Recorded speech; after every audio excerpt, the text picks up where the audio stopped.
Okay, வாங்க இதை open பண்ணணும் நம்ம ஃபஸ்ட்டு.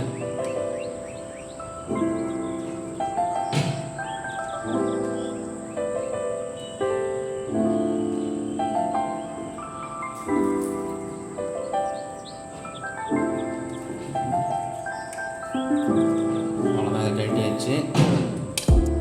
நம்ம இப்போ இதை மாட்ட போகிறோம். சிம்பிள் தான். இது ஃபிட்டான இடத்துல இதை ஃபிட் பண்ண போகிறோம்.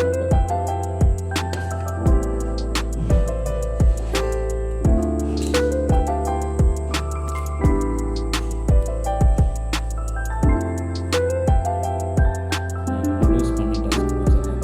கஸ்டமர்னா ஃபஸ்ட்டு இதை ஓப்பன் பண்ணிட்டு அப்படின்னா இதுலேயே இருக்கட்டும்.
டைட் ஆகிடுச்சு. இப்போ இதை